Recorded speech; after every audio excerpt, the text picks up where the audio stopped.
presented by RM Entertainment.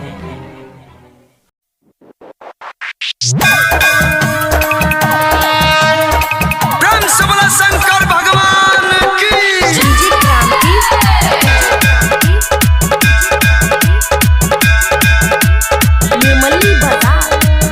presented by Mahalakshmi Recording Studio. सावन में चले देव घरवा गे लभरवा तोरो मिल जे तो छौरी।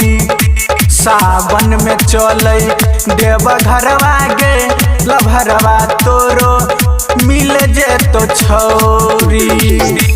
लौटे कवर होई जो तू तैयार गे बाबा जी के पर तौ नजरवा गे लभरवा तोरो मिल जे तो छौरी। बाबा जी के पर तौ नजरवा गे लभरवा तोरो मिल जे तो छौरी।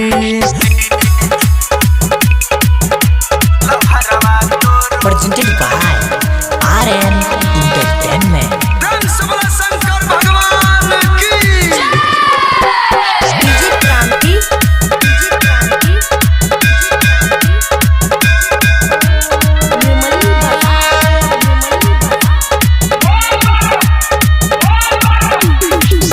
बाबा के महिमा पर रख विश्वास गे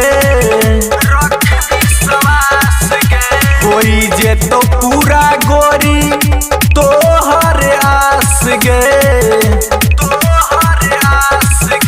बाबा जी के महिमा पर रख विश्वास गे कोई जे तो पूरा गोरी तोहर आस गे। लाइक जे तो तोरो नंबरवा गे लभरवा तोरो मिल जे तो छौरी। बाबा जी के पर तौ नजरवा गे लभरवा तोरो मिल जे तो छौरी।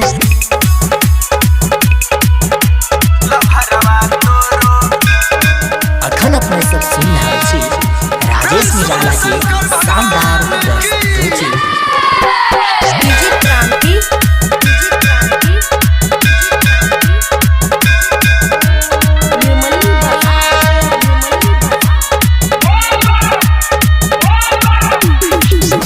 बाबा के भगती तू करई भरपूर गे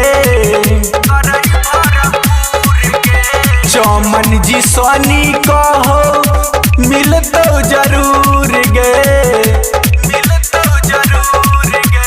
बाबा के भगती तू करई भरपूर गे चौमन जी सोनी कहो मिल तो जरूर गे। चढ़ जई है ऊंचे पहाड़वा गे लभरवा तोरो मिल जे तो छौरी।